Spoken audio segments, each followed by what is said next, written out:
Hello and welcome to arguably one of the longest running live shows on LinkedIn and also refurbished or republished onto every available podcast. We film every Thursday live at 2 p.m. Eastern. And of course, Happy New Year to you guys. 11 a.m. Pacific time in sunny San Diego. The MikedUp Show has been designed for anybody in the mortgage industry to see behind the curtain, reveal the cloak of mystery of what type of decision making happens when you go from the street to the boardroom and along the way.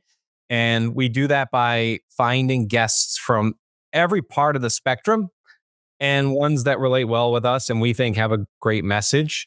And we're able to bring them here as guests on the show. Our show is sponsored by some Adopt the Brand clients, but we are now looking outward for sponsorship across all of the different digital ways we deliver, not just here on our audio, but if you can search on LinkedIn, we do have a newsletter with over 2,000 subscribers. We will have a external newsletter coming to Substack, plus a lot of different audio options on our podcasts we're excited about. With that said, Silverworks Solutions, which offers agentic process automation. I think it's the next frontier. I know it's the next frontier from a lot of people in RPA.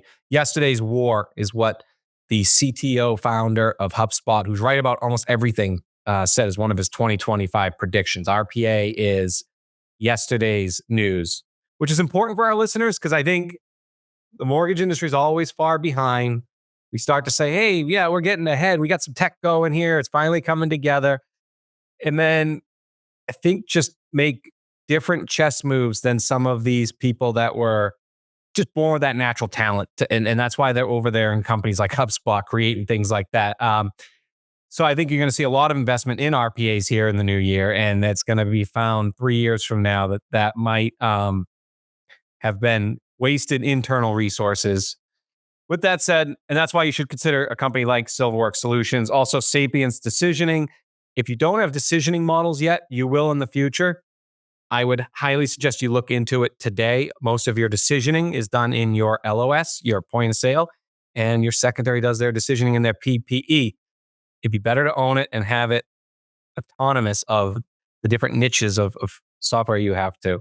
And then AsterKey, which is on a pioneer to bring data protection to the consumer and allow lenders to begin to, and this is my words for all of these sponsors, but begin to really brand yourself as the real trust brand in mortgage. And the best way to trust is let consumers control their data for as long as they can.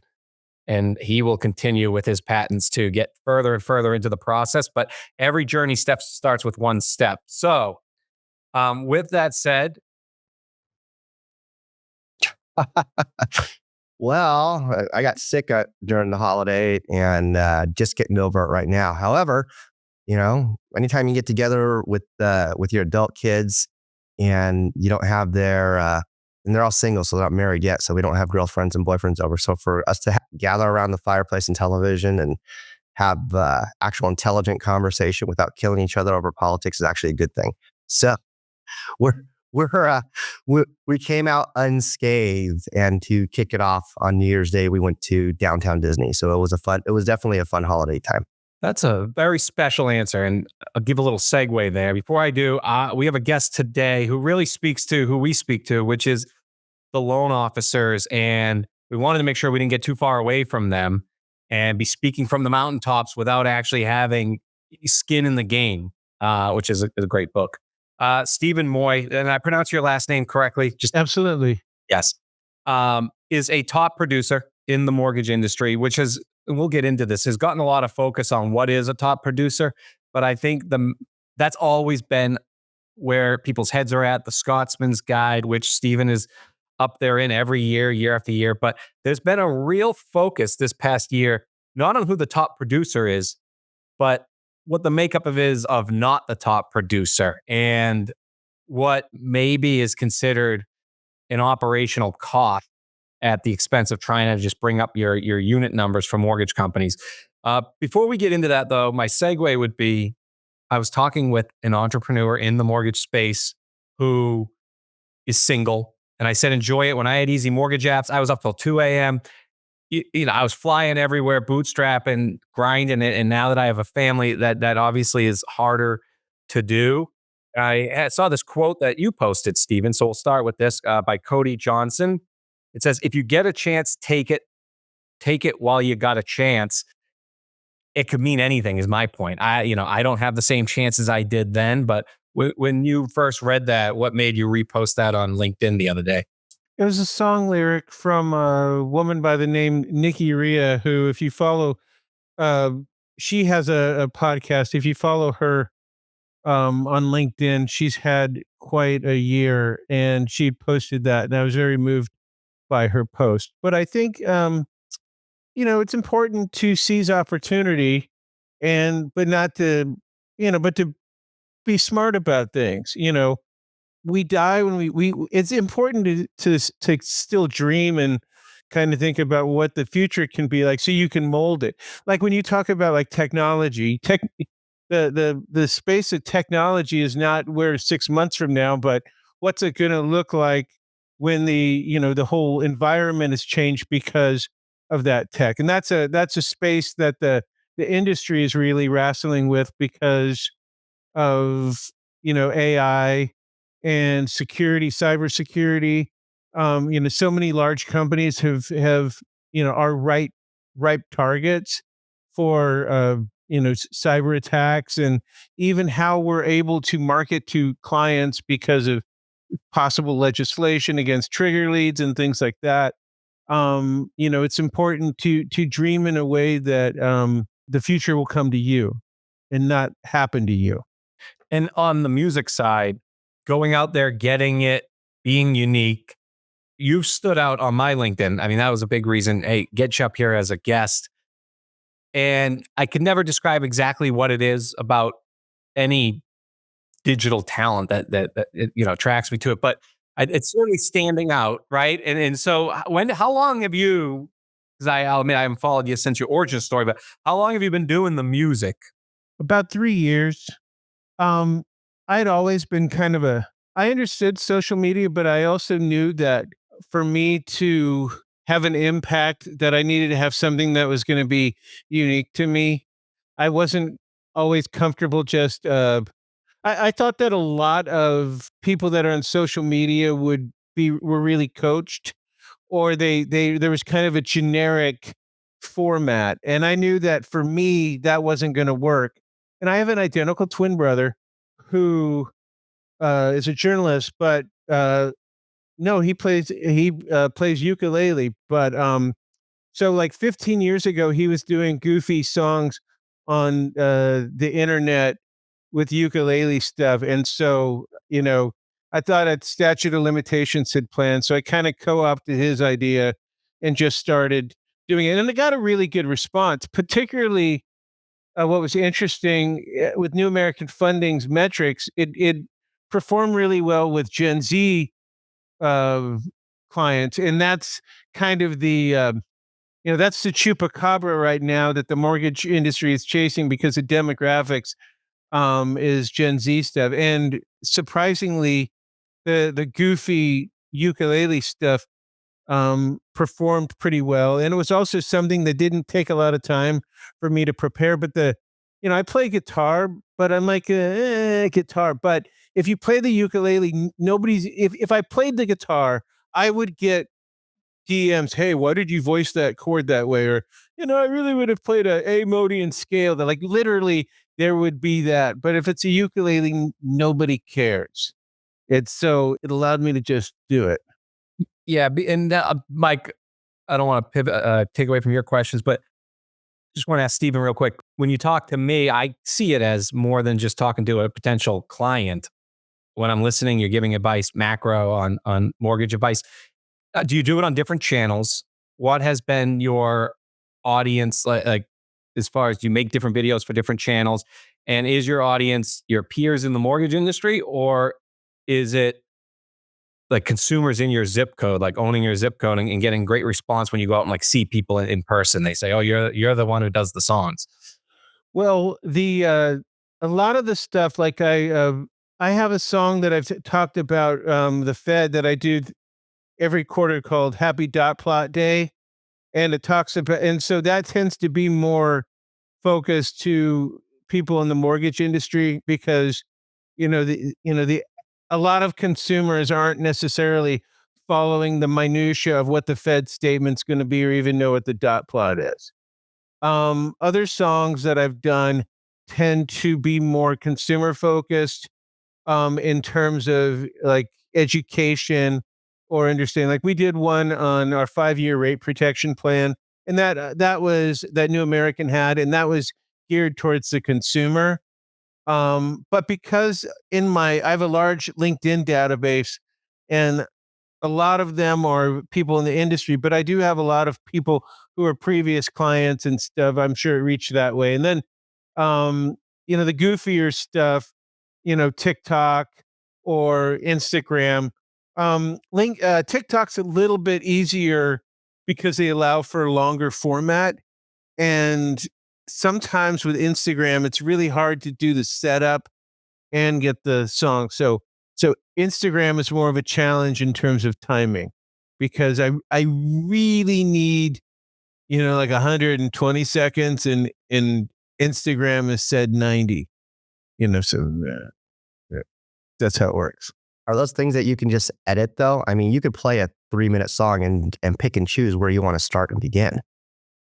So I I don't, I try, but, a lot of times it means that leaving like a crucial chorus or a bridge, and sometimes, you know, eh, you wanted the song to be, as far as like mortgage professionals playing ukulele based in San Diego County, I'm as good as there is, and so I do have like some integrity in wanting my songs to at least be, at least hold up a little bit. So I don't want to edit something and leave out some crucial some crucial rhyme or something.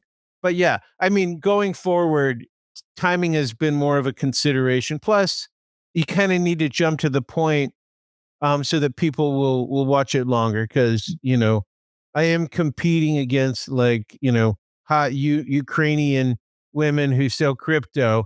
So I got to keep something to keep the eyeballs on. Yeah, it's really that first 4 seconds. And Gary Vee says this: Instagram's only going to share it with your audience. TikTok actually was the first platform to broadcast it for you and go find you an audience. Yes. And it's interesting the audience that it finds. But different things work different way. I look at it more as like a collective, but it does get some engagement. And the thing with LinkedIn is that it scores very high. Video on LinkedIn scores very high on search engines. And if you couple that with like experience.com, which also, if people are searching me, my experience.com reviews always are very high on the search engine. It sort of gives a gravitas on there. And that's the toughest thing about the toughest thing for an experienced loan officer with social media, is that you can have a loan officer who's really good at content but have no experience. And because a lot of really experienced loan officers don't want to do social media, or like, I'm not going to waste my time, they leave a vacuum. So loan officer that does 50 million in production and maybe, has some really good stories and advice to tell, leaves a vacuum to loan officer who's done 12 loans and for, 9 million, because they're not wanting to tell their stories or get out there. And that's why experienced loan officers have to be there. And that was my get it moment. And Raquel Boris, who is our social media and brand advisor, um, she did a post that really um, really made sense to me when I heard that, because we used to do this little back and forth. Like, she would say, "Oh, that loan officer has great content," and I would look up their production and be like, 4 loans in the last year. They got plenty of time to do content. But I mean, she kind of came around that, great content but with no closings. It's we can't leave a vacuum if we care about our profession. Loan officers who have stories and experience, they're obligated, if they care about the future of the industry, to be sharing their stories and their narratives. And whether that's with a ukulele or with a however you tell your story, the stories need to be told. What's the type of feeling, Stephen, that you're trying to initiate when producing your material? Because, like, for example, when I remember there was a commercial that was out, I think it was out 30, 40 years ago, and it was like some Western music, and it was a steak. It's what's for dinner. And so you would listen to the 50s type music, and you see a picture of a steak.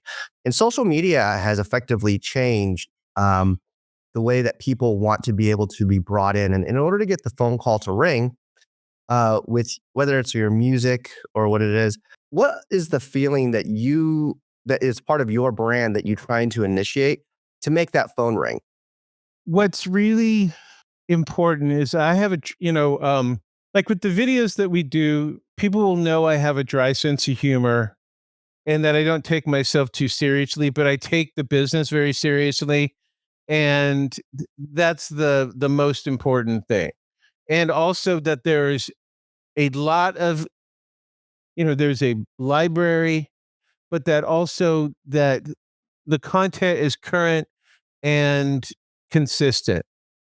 I use LinkedIn differently because LinkedIn, I don't just do video. There's a lot of posting and reposting of articles, sharing of stuff like that. If I'm doing Instagram, it's gonna or TikTok, there'll be mortgage information, but there'll also be like stuff that I'm interested in or that I think is kind of important. And also with Instagram, there's probably more pop culture type stuff that I'll be kind of bringing in, so that if people are kind of immersed in it, they'll at least get a sense of who I am. And so they'll either be really disappointed or but they only have themselves to blame. So Can you is it possible to ask for the ask without asking for the ask? For example, like if it's so blatant, it'll say, call below, or it'll say like, subscribe, or whatever. But is there a way to ask without asking?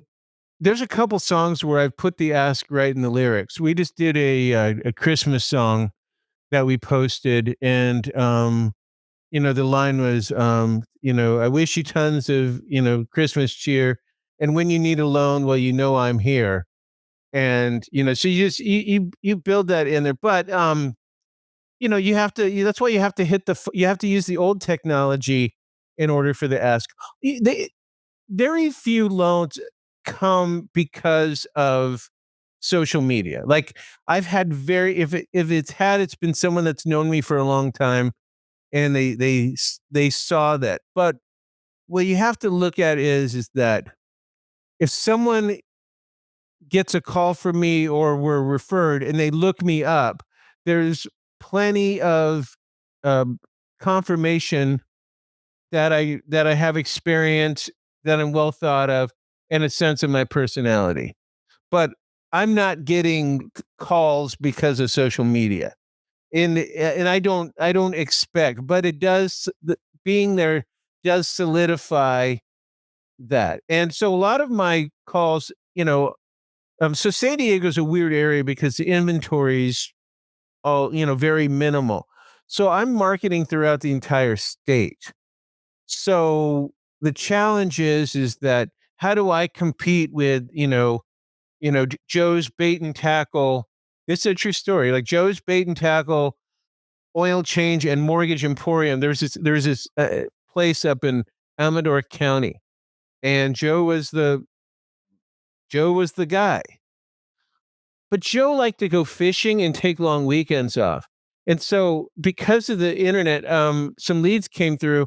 I started doing a lot of loans. And for a time, I became the local lender there because I'd answer. I had good results, but I answered my phone. But also, it was very easy. I want to deal with Joe. But it's like, well, look at you can look up Joe's reviews, but hey, here's a link to my over 255 five-star reviews on Google and experience.com.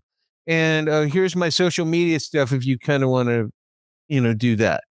And so it's it gives that stuff is where it kind of solidifies it. And the thing is the demographics of home buyers, they're going to you know we have a whole generation of home buyers who've never not known the internet, and it's never been their first stop.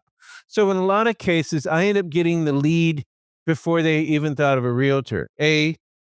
So this is an interesting thing. So in 2015, I attended a sales seminar, and the guy said that in 2015, this is actually 2016 that I attended it, but it's 2015, 65% of all purchase transactions were referred by a realtor. Now, that number is less than 30%. Now, still important, but because of COVID and not having open houses, and because you have a demographic shift in how people look for things, um, if you're on the internet and people will, and the fact that the mortgage business has done a much better job with internet leads than the real estate industry ever has. The real estate industry is playing major catch up right now. And it may be they may never catch up as far as the advantage that mortgage companies have, plus, just the advantage of having call centers and servicing, and I could go on. But what's um that number is still less. And so a lot of times I'm kind of controlling the transaction anyway, because I get to have some say on what realtor, the client, if they need a realtor, I have people I can refer them to, and he or she who controls the lead controls the loan. And so, and this also with NAR, because of the changes there, you're the realtors that are left are ones that did a lot of, you're going to see a lot more dual agency. And you're also, where I'm really concerned about that one thing is that even though I'm experienced and I could probably write a check, I write a contract for a client. I don't want to help a first time home buyer write their contract. It's, that's not, I don't think you can serve two masters on that. But I think you're going to start seeing where, mortgage companies realize, especially with first time home buyers, that they need to be represented. And with all this NAR, so what I would guess going future is that you'll start seeing some of the larger companies having buyer's agents on retainer. So if you get like someone who's found a house, but doesn't have a real estate agent that they can on a fee for service, utilize an in-house buyer's agent, and all they do is negotiate contracts for a fee for service. That would be, that's where I think that part of the industry. And I know I got sidetracked, but it's just something that kind of came on. That's what they should do. But we talked about this yesterday, and we can get further into it in the show because I think viewers always are curious about this part. Because the industry is still stuck on recruiting and not making decisions enterprise wide, even if that's the right answer, if they find out they're missing out on a good group of loan officers because they're afraid that their realtor agents aren't going to work with them anymore because they heard you have an in-house buyer's agent, scrap the deal to get that group. And that is what stunts or why the mortgage industry doesn't play in a level playing field. And it never has been too much of a problem, but it will start to be as more of these tech companies come in. I want to take a step back because that was some good stuff in there to digest. I know you said nothing directly from social media, but I think just like we deal with, the vanity metrics might not be there, meaning the click from the comment said, I want a mortgage now, but I would guess people run into you that trust you now that you've never met because they've seen a bunch of your videos and ended up doing a deal with you or the bait. Yes, that's exactly what happens. So there's never been a better opportunity, and I don't think loan officers have completely taken advantage of it yet, but it will happen, to go back to their own sign up on the wall, right? Like their own brand within the brand. And you working with a larger company with an unbelievable track record of servicing. So, when you close, they're serviced by you. Where do you see the advantages of having the back of a big company versus having the, still the operation of New American Funding, but having this, Moye Homes are better garden loans and working under that branch and starting to build that up now that you don't need them anymore for distribution of media. You have a free TikTok, Facebook, Instagram, YouTube. And if you moved companies, you could take that brand with you and tell the new company, yeah, I'll take all your tech and your P&L, but not I'm going to keep my name. Do you see that pendulum swinging back, or is that just the broker world? No, you're seeing that because you're seeing a lot of companies that are doing the powered by stuff. But like the whole thing with P&Ls is that a lot of, if you were to get 100 loan officers in a room, 98 of them couldn't do a P&L on their own. And so he knows I'm right. He's our finance guy. And so the whole thing with the P&L is that there's a bit of like, it's a bit of bullshit in that I've spoken with companies over the years who wanted me to do a P&L, and I don't have a ton of at this time didn't have a ton of experience handling my own P&L. So I'm saying, okay, well, let's put in the contract that we have set aside a certain couple days each month where I can ask you questions and we can go over it. And this is separate from when you beat me over the head because I'm not spending enough money or doing stuff in the P&L. And they were offering me a lot of money. And this was before New American was ever in there. But they objected that I wanted some input on managing the P&L because I wanted to do it better. And I was just talking about something for 12 months. I just wanted to I felt that was important because if you're going to give me that type of money, like, let's get on the same page and I want to be able to make sure that it's successful. And they kind of thought that was a little something that they weren't prepared to do. And it becomes a litmus test. But I think that just like the whole, like I think that like if companies, it's a good litmus test that if companies are too quick, don't have any barriers to who gets a P&L, it's probably a company that you shouldn't be thinking about.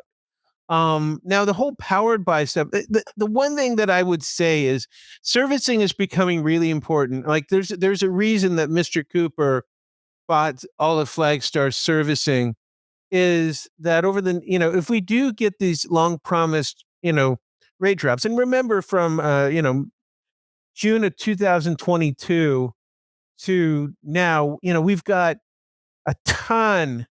We have over $6 trillion in servicing. That's 6.5 plus. So if we get any kind of movement in rates, we got a nice little refi boom going. Well, the hardest, one of the, things, generating a loan is so much more expensive. So it's much easier to buy servicing and, and offer existing clients refinances so you can keep stuff on the deals, but also you can get ahead of it. Like New American Funding has a huge retention. They already are using because the servicing is so well regarded. They're already using that as an advantage to create opportunities for loan officers working there. So just doing it on, like, and there's a lot of these companies. There's a well-known broker company that is well regarded amongst the broker community, but the word is that they have a 12-month EPM, early payoff, where the standard is 120 to 180 days, 210 for Govy. And you might love being a broker, but if you refinance and now you can't refinance them because of that EPO, is it a better situation? I'm not sure. I just think that, the advantage with servicing is it's cash flow for the companies that kept servicing have more access to cash flow because you have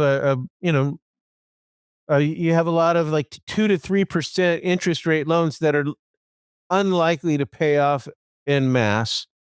And you have the ability to get ahead of people who might be needing a refi in the next 6 to 18 months but we've been waiting for that for the last, 18 to 20 months.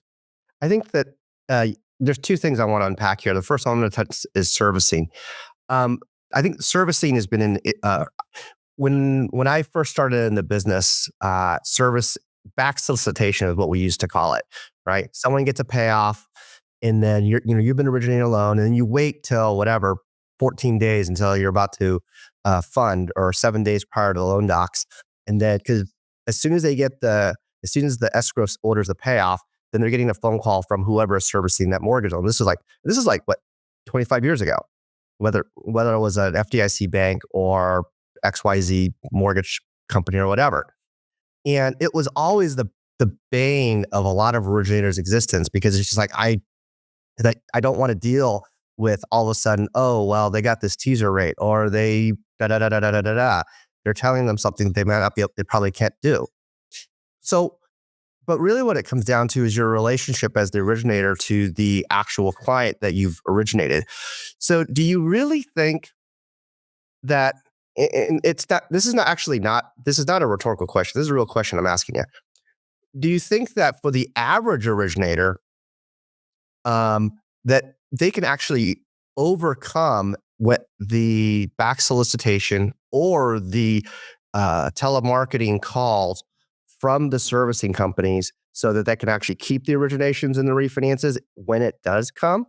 And do you think that there should be a more proactive way? For example, like you're a top originator, so you're just going to go out to your database. Let's say you hammer out 200 phone calls in a week and a half. Meanwhile, the average originator is not going to do that.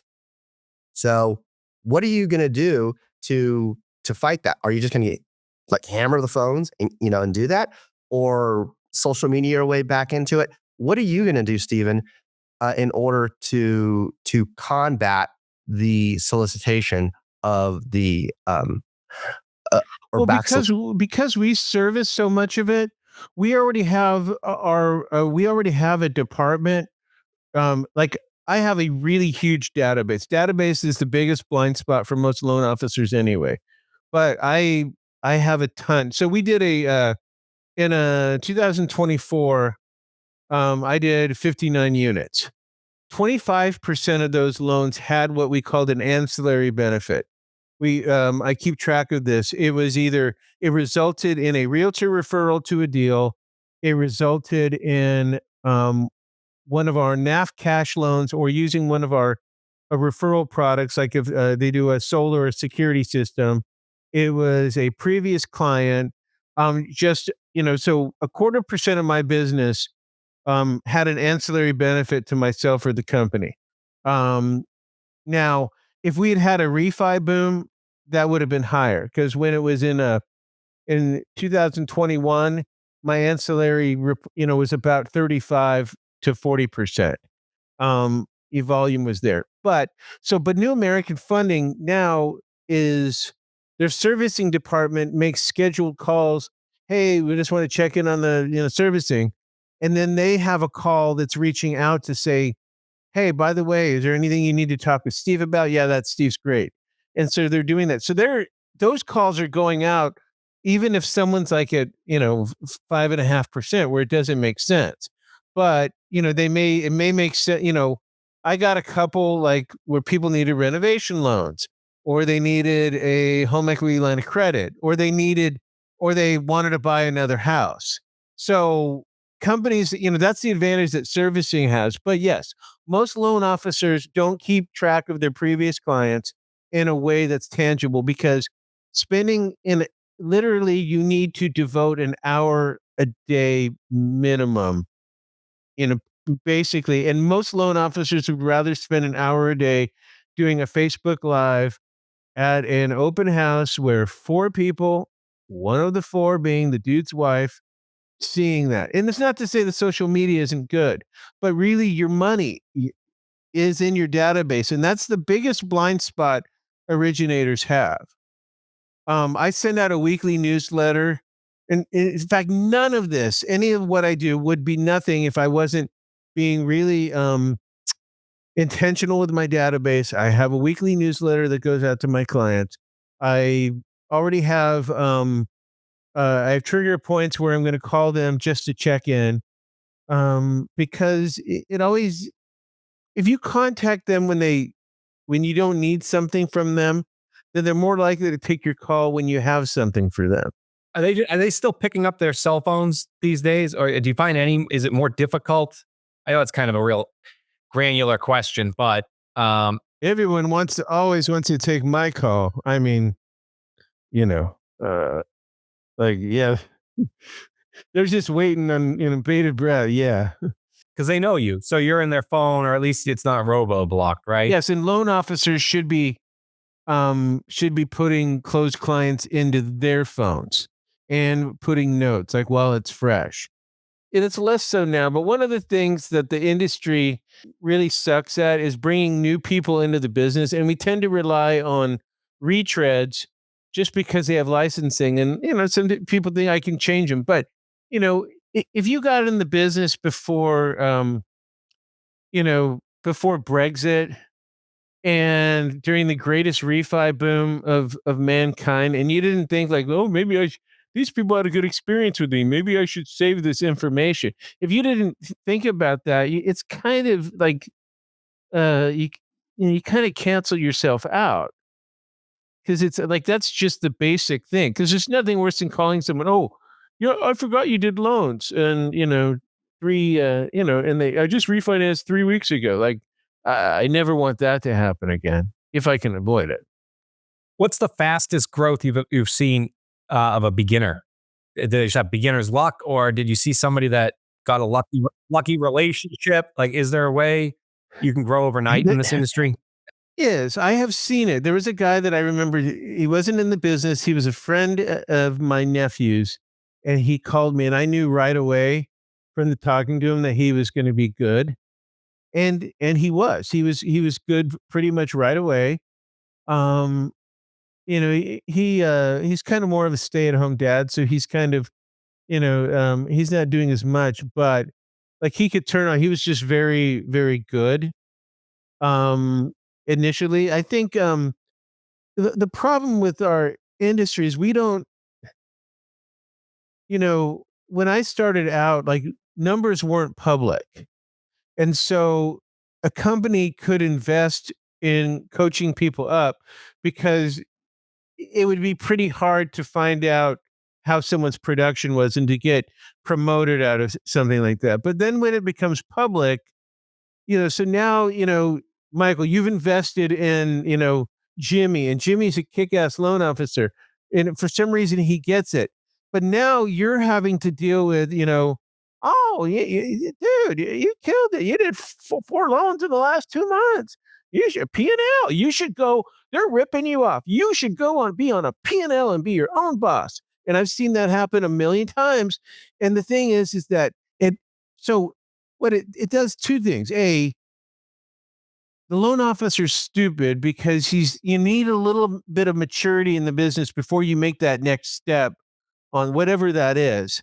But you also, now company A is less inclined to coach up somebody new.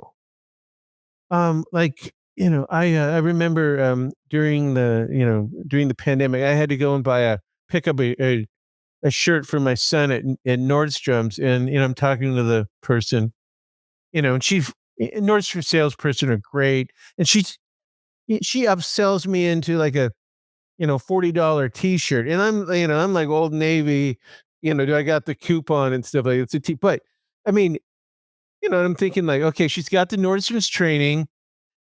She was Vietnamese and she spoke fluent Vietnamese, and like, you don't think that would be helpful in San Diego and in Southern California? But the industry doesn't, we care so much about licenses that we hire retreads rather than thinking about soft skills that would be, for the future. Like, obviously, if you have someone who's had sales training success in another field and maybe has soft skills, maybe they're good at event planning, maybe their social media is really good, maybe they speak another language, maybe all three. But we don't have the ability to do that because the investment is so high. And then, you know, recruiters are going to, oh, you're killing it. Yeah, they're ripping you off. Well, I'll just real quick, the origin story of this, one of the origin stories for me personally, we each have our own, for this podcast was actually that, even as somebody that was a loan officer, participated at the state level. So you'll hear us talk a lot about the MBA and CMBs and growth. I didn't ever get exposed to what I do now. I'm on the board of the Massachusetts Mortgage Bankers. Ben, love it. But I never even got exposed to an event by the Massachusetts Mortgage Bankers Association when I was a loan officer for 10 years in Massachusetts, because there was that wall garden and people were afraid to have somebody that had good talent, go out there and somebody else make a proposal. And that's why we just, when you see the guests for our listeners that are on this podcast, it's not just the lesson of that hour, but it's the story from A to Z. If you listen to all of them, this is the world. These are the people from Jim Clapp to Chuck Iverson, to Stephen Moye here today. Like, this is the growth of the people you talk to that you should be talking to, but often don't get to talk to because the sponsorship, the money, the investment to have you go to one of these events, they're afraid some of these people might find a better career for you. I just wanted to point that out. Lona, a lot of times, like, I'll see people who, I'm all for people making a better move.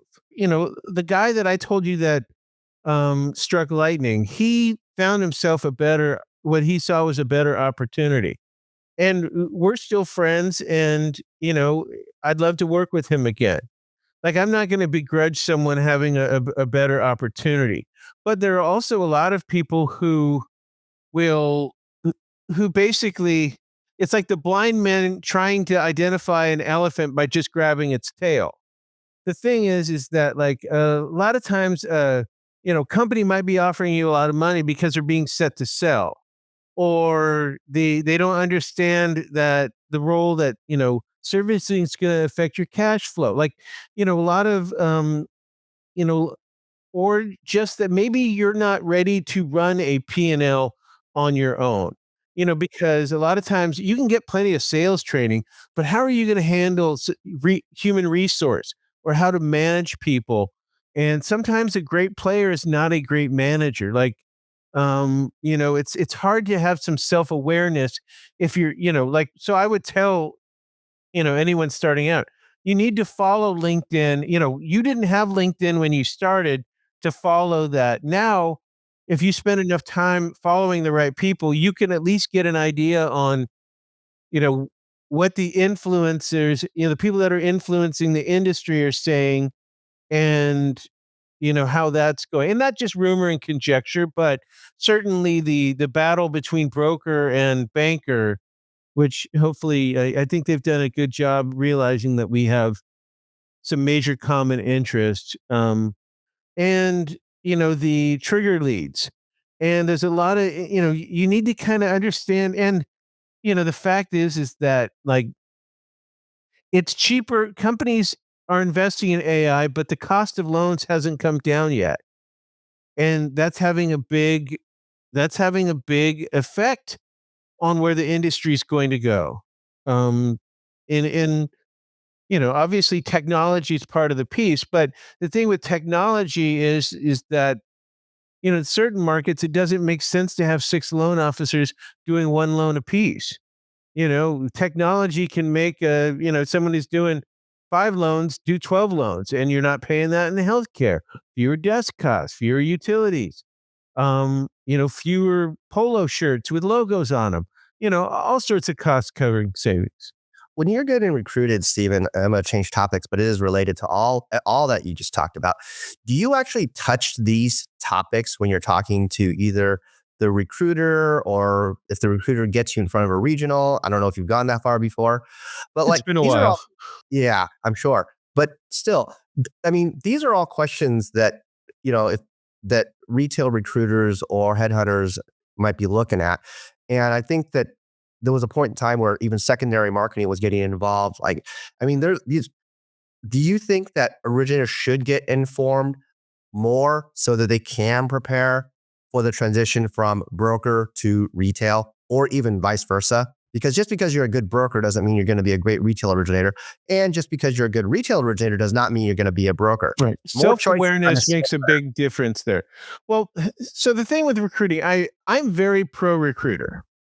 I think that recruiting gets bashed in a way that's really unfair.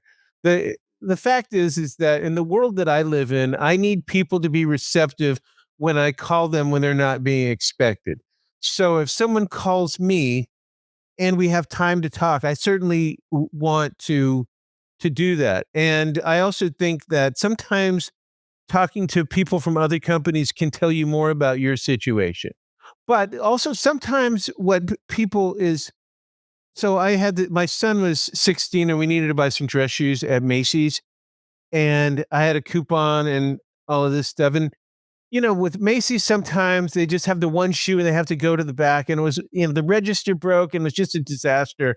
So, and when my son finally got the shoes he wanted, the register broke down and the closest register was in women's lingerie. And my son just didn't want to risk being seen buying something in women's lingerie when he was 16. So we ended up going to Nordstrom's and the experience was completely different. So when we're driving home, something came up. He's like, "Oh, salesman." I'm like, "Here's the thing. How was your experience at Macy's?" Like, "It was awful." "How was your experience at Nordstrom's?" "It was great." And they say, it's not that people don't like salespeople. Because if you're in the hands, they don't like bad salespeople. And it's the same with the recruiters. They're great recruiters who understand that it's important about relationships. But I think that a lot of where the recruiting process gets screwed up is by branch managers or regionals who don't listen to the recruiters. Because part of a good, they will undermine the recruiter. I had one where it was a good conversation, but like after the phone call, I ended up getting a shotgun offer. I mean, this was like just to call, like, "Oh, you're a drummer, but you don't like Steve." He was a drummer, and I was like, "Oh, you're the only drummer I've ever met who doesn't like Steely Dan," and so we kind of laughed about that, but it wasn't anything. And then we get the as soon as we get off the phone, I get a shotgun offer. And it it was a turn off because it made it all about him instead of about me. Like, why should I be impressed? We didn't, there wasn't anything that showed that I was heard. And I think sometimes, the mistake that loan officers make when they're making a company is they don't know enough about what's going on in the business to know, like, where their company exists. Like, if I was recruited pretty hard by Cherry Creek Mortgage, at the end of 2021, and then 3 months later they're bought by Guild. Imagine if I had, that wouldn't have been a great decision because I was making it all towards, it would have been, it's the Cherry Creek people that I knew. Guild's a completely different company. So you need to, loan officers need to do the work. And that means they need to be on LinkedIn and they need to talk with different people, but also be honest with themselves that, you know, um, some company, like if someone's recruiting to San Diego, I don't, and they say, "Oh, we want you to build a team of 5 to 10 loan officers." And,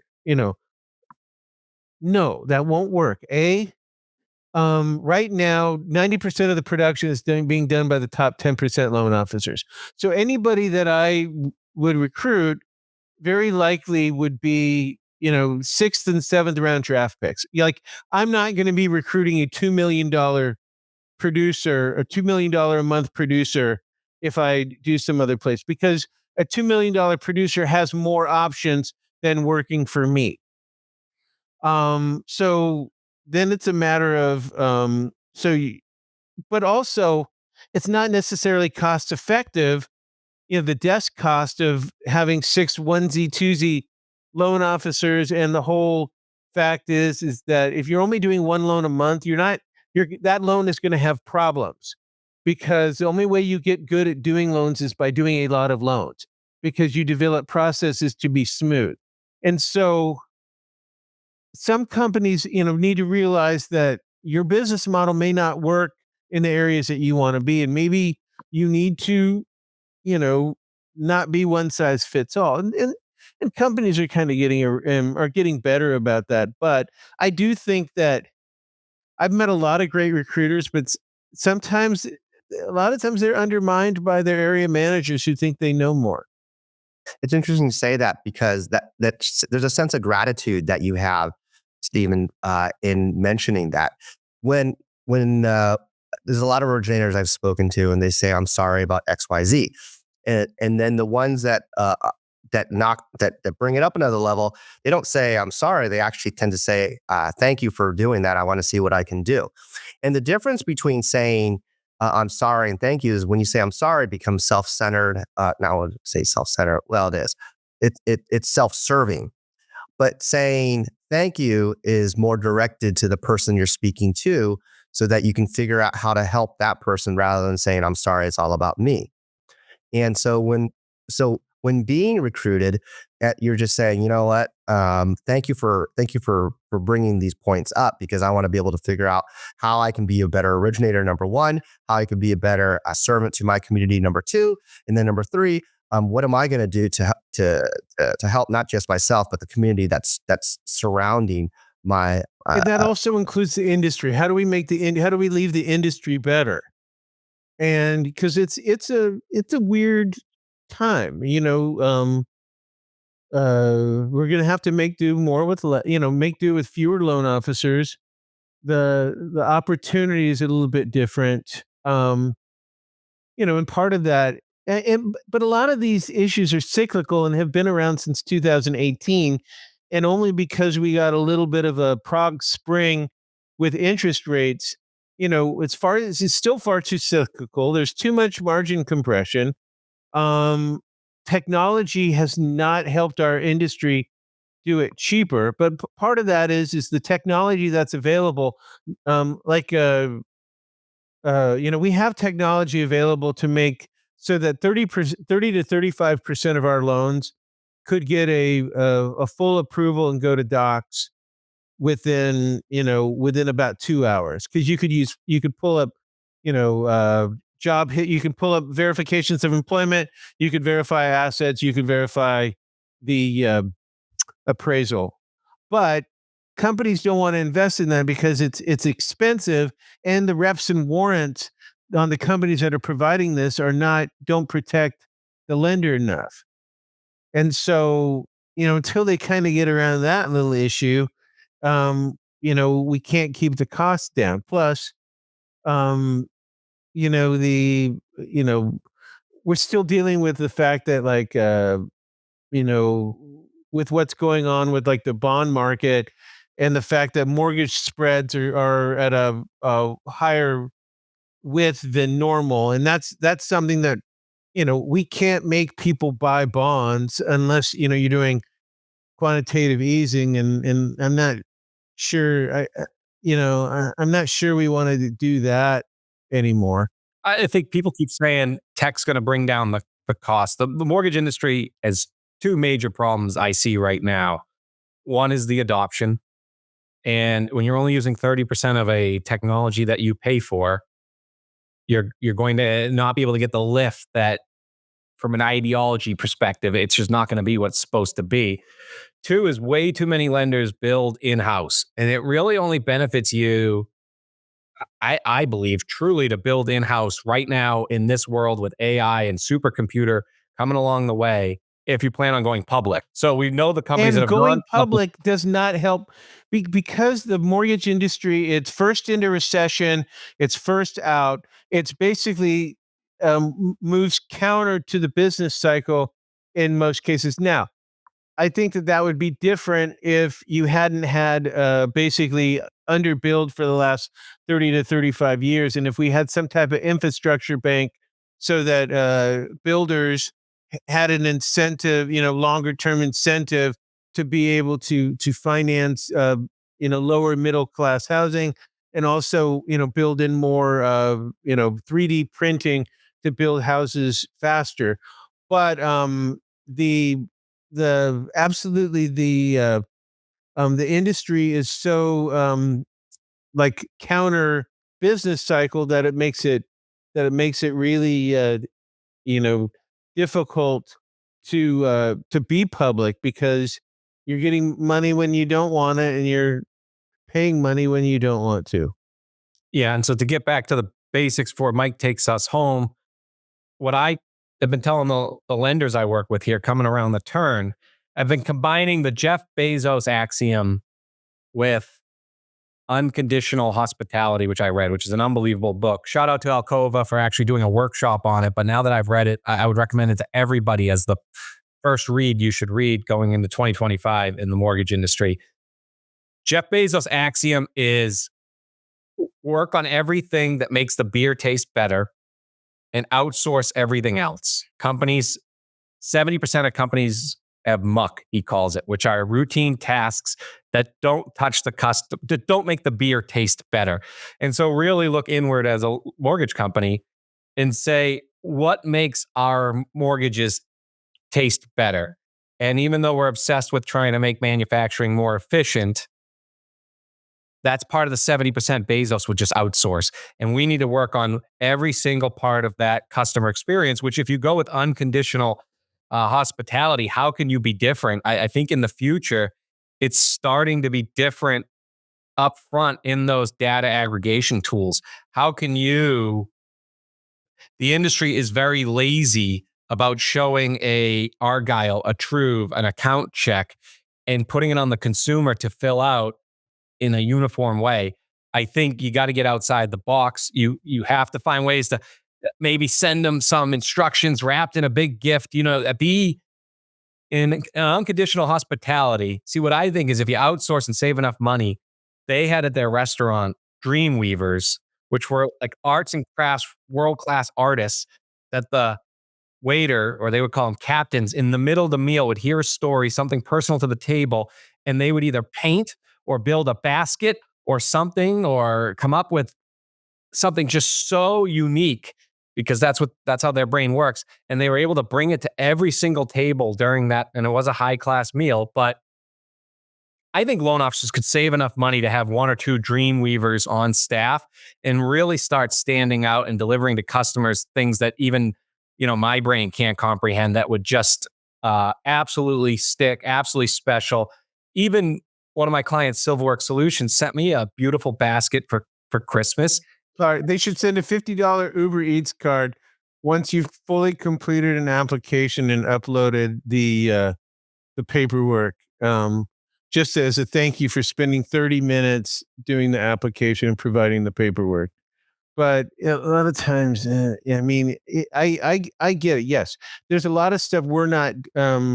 The industry could do well in every, but Stephen, one of those people, and the cost of their arts, to paint is probably the same price as a JavaScript developer that in 3 years you're going to be able to go into ChatGPT that would have done the same thing. So I guess that's my point. People are paying a lot for sunk costs today. That is part of the muck that Jeff Bezos would outsource.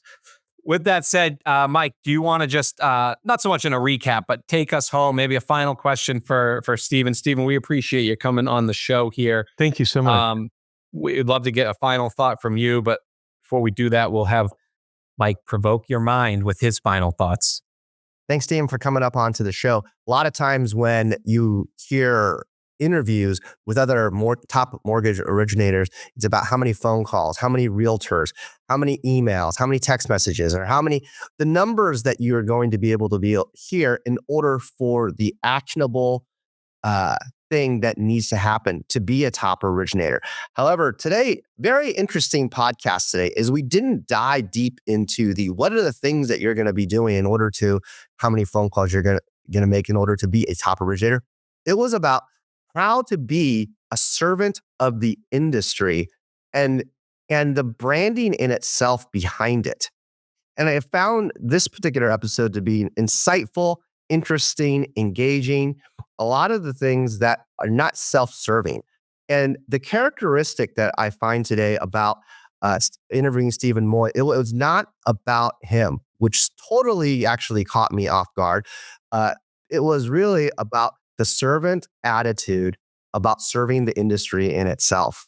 And I'm grateful that we had a chance to get together and talk about a lot of different topics, not about phone calls, but really about how is it that we can talk about recruiting? Can we talk about P&Ls? Can we talk about AI? Can we talk about technology and so on and so forth?